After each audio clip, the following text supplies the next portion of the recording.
Welcome back to Module 4 of Developing Vocabulary, a Whole School Approach. In this module, we're going to be focusing on the place of effective professional learning for teachers. We're going to share with you some of the research that's influenced our approach, and we're also going to feed back to you some of the things that we've learned through working with schools around developing vocabulary over the last 3 years.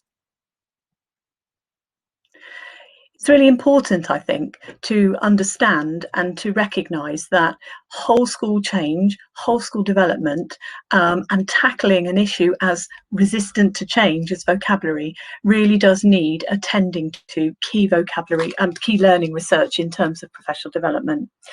We're going to be looking at three different pieces of research today, focusing really on two reports that have been around for quite a while, and then the Education Endowment Fund report that is out more recently about professional learning.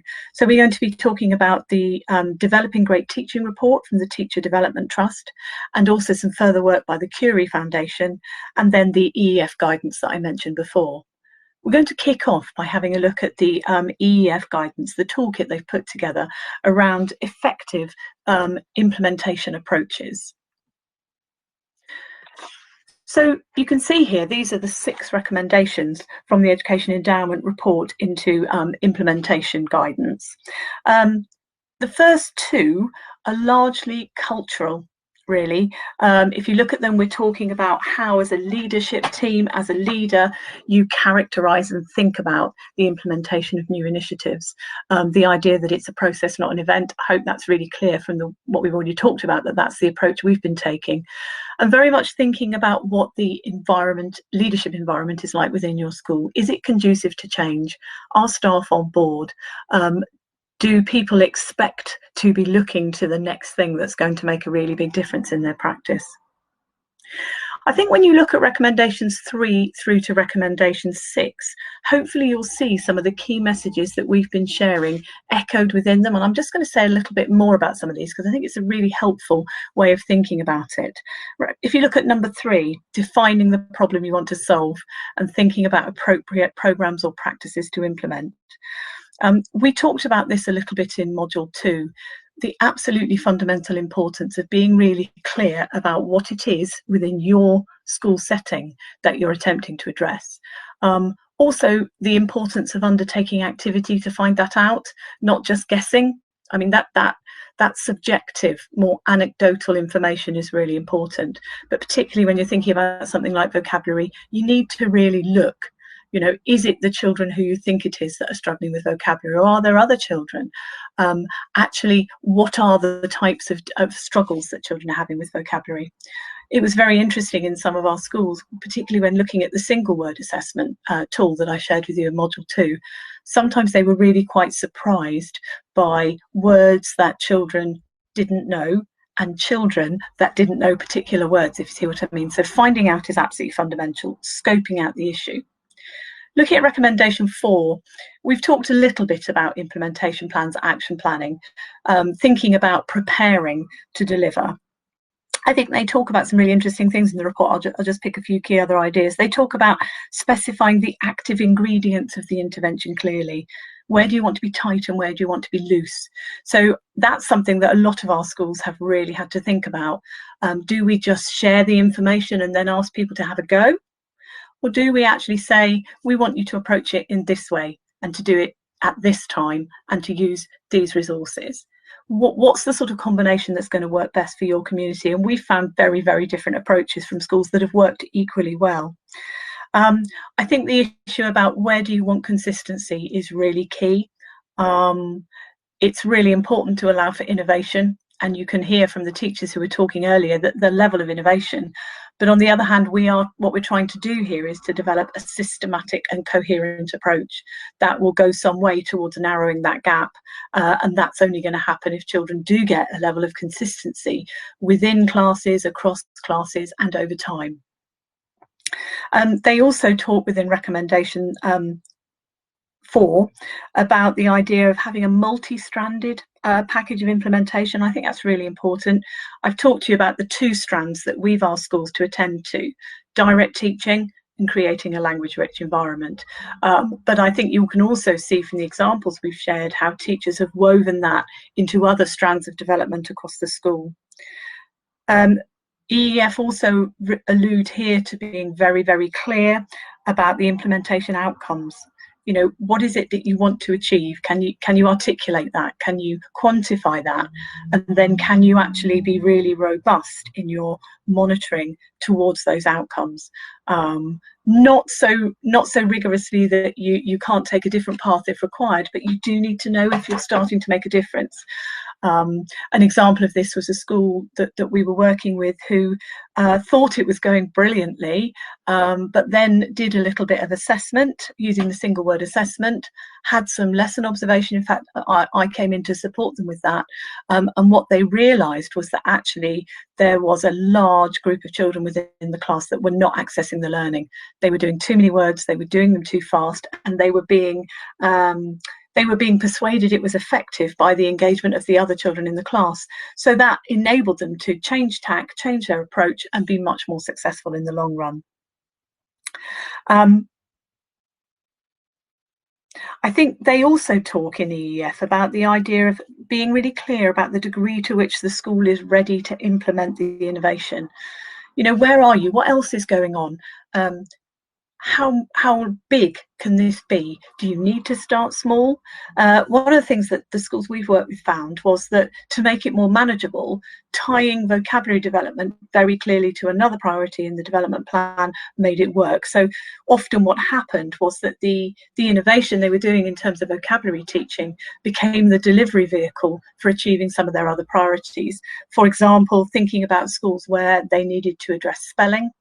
So what they did was to really link vocabulary teaching with spelling teaching, and so that led to improved outcomes in spelling and in vocabulary. So really being clear about what is achievable, what is your school ready, and what can you manage. I think if you look at recommendation 5, this is very much around the idea of supporting staff, seeing how it's going, solving problems, and being adaptable. And I think this is an absolutely key part of the work that we were doing with our schools. I think the constant return within our CPD model has enabled schools to be really addressing that sort of approach. Buy-in, really, really important part of this. We talked about that in module 1, the importance of teachers really understanding why it's happening, why you're doing all this work, and getting them invested, not just willingly, but with a sort of an emotional investment in it, with a desire and a drive to really make a difference. I think another issue that they talk about is the idea of how you need to introduce new skills, knowledge and strategies with explicit upfront training. And I think that upfront training is going to be the bit that we really focus on in the rest of this session. It isn't possible, really, in my view, to develop any whole school effective change without good quality training. But I think particularly vocabulary is a really important area for further training. In many cases, many teachers will not have had training in how to teach vocabulary explicitly. It tends to fall between the cracks, and we all talk about vocabulary but don't necessarily know how to teach it. So that's a really significant part. Just looking at recommendation 6 there, the idea of planning for sustaining and scaling an intervention from the outset, I think that's really significant. Continuously acknowledging and nurturing its use.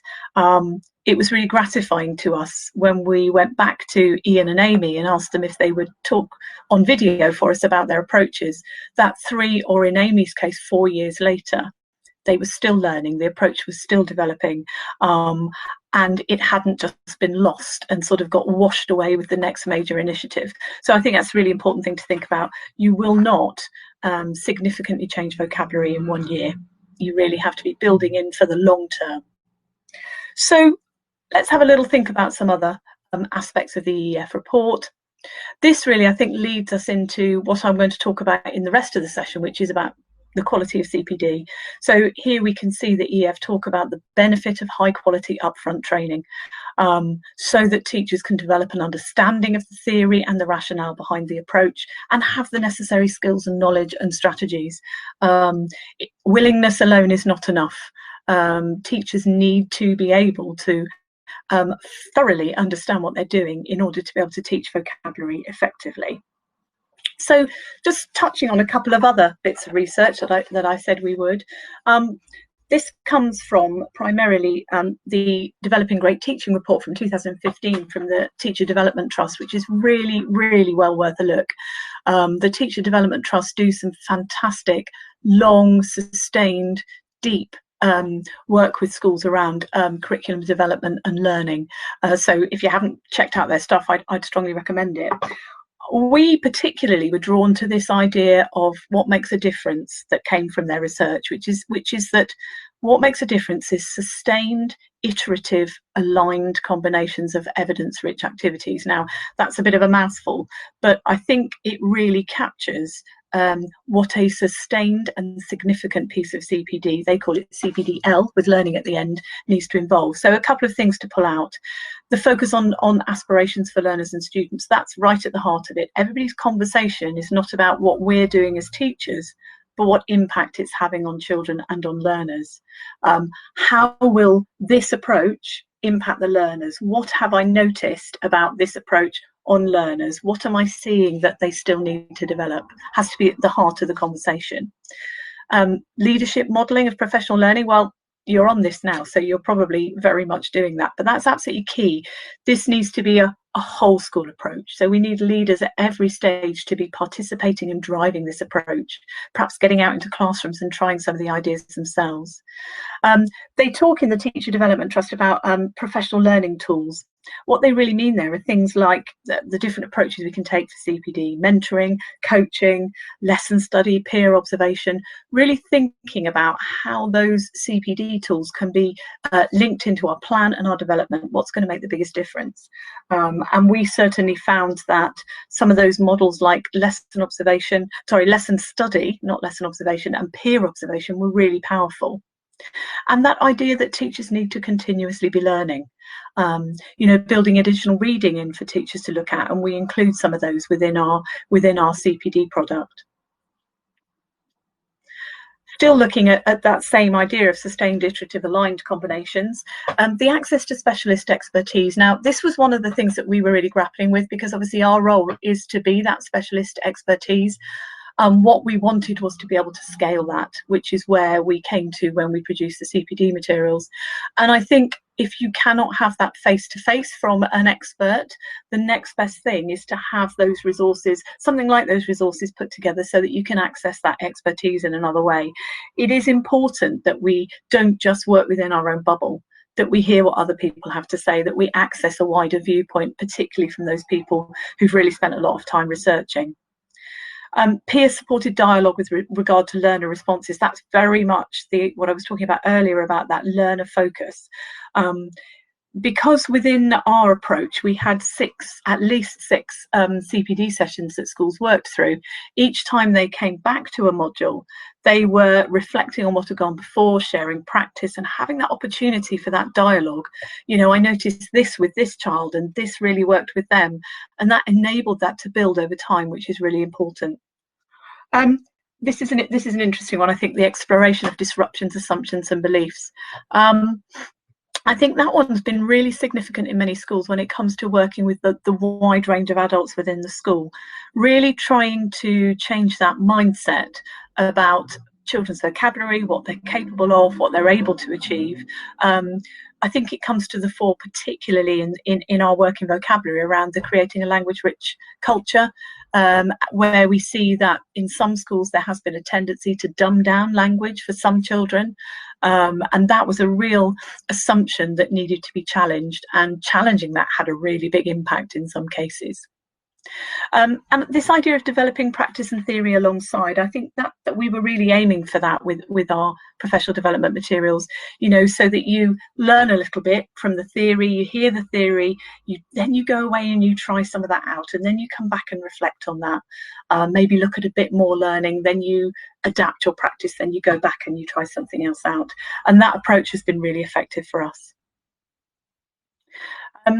Never quite know where to go with this one, but the Curie Foundation look also at types of learners in terms of teachers, and you might want to be thinking about that if you're going to be leading an initiative within your school.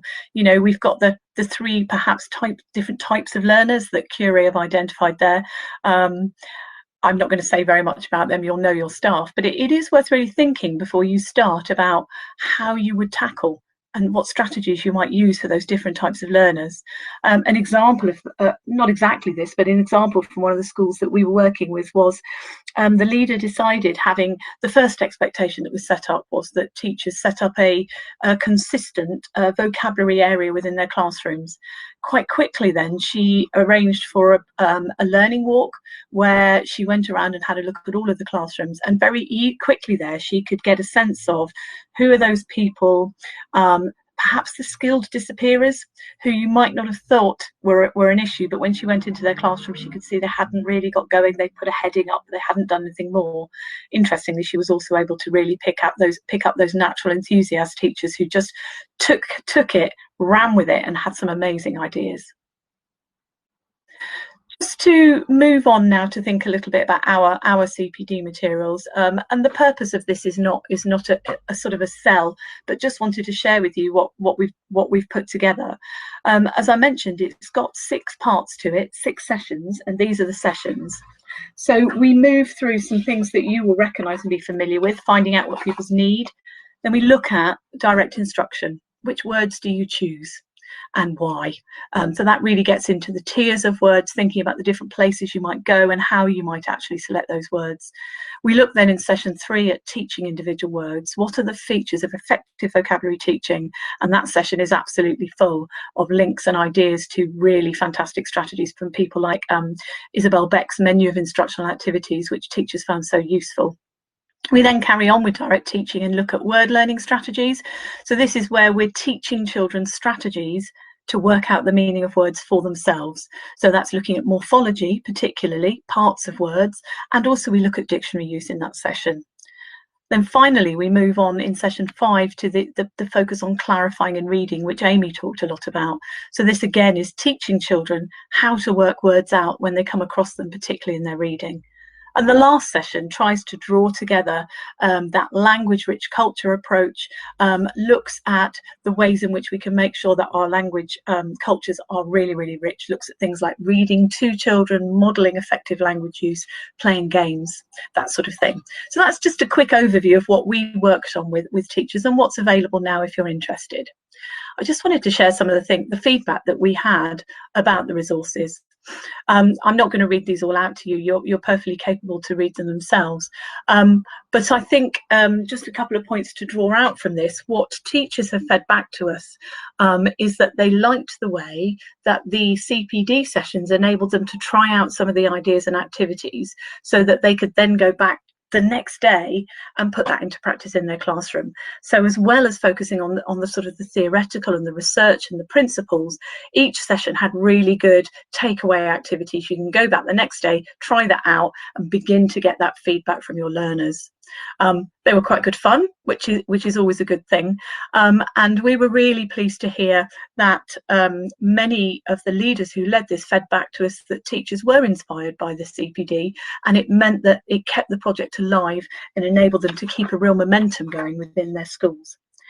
Finally, this has been a bit of a long session, but finally a few top tips for effective implementation. This is what our teachers who've led the project in their schools have said to us, just to help you out really. I think this idea of more than one person leading is absolutely fundamental, particularly if you are going to run an extended CPD programme, whether it's your own or whether you're interested in looking at ours. You need more than one person to take that, because as leaders, you need to be able to have that dialogue, that learning dialogue, to keep things moving along. Get going quickly. Don't spend a whole term learning before you start trying. So we're doing our first session now, go back into your class and do something with it. That's been really powerful. Really think about allowing for time for you yourself to get your head around stuff first. So try it out in your classroom, or maybe if you're not a class teaching leader, could you maybe get somebody who could be a bit of a pioneer for you, who could try some things out in your classroom so that they can talk about what they've done when you're sharing with others. Think about monitoring both in a formal and informal, particularly informal way, I would say. You really want to very quickly be getting a handle on what's going on. You know, are people putting things into practice? Have they gone beyond what you expected? Or are there some people that haven't got off the blocks yet? And what support do they need? Make sure you know how you know it's going to make a difference. Where are your measurement points going to be? Where are you going to capture some information? Where are you going to know what difference it's going to make? And then finally, I would say, really allow time for it to build. Allow time for reflection, discussion, really celebrate what teachers are doing in the classroom and those little moments of learning that are so powerful that keep us all going. And really make sure that you're building in development. What you try first might not work. Try something else. What else could you try? What might it look like next year? Which bits of it do we still need to refine? Who's doing something brilliant that we could really draw on and learn more from? Okay, so that's the end now of module 4. In module 5, we're going to just share some of the feedback from our projects in terms of outcomes so that you can get a sense of what you might be able to expect if you develop some vocabulary work in your school.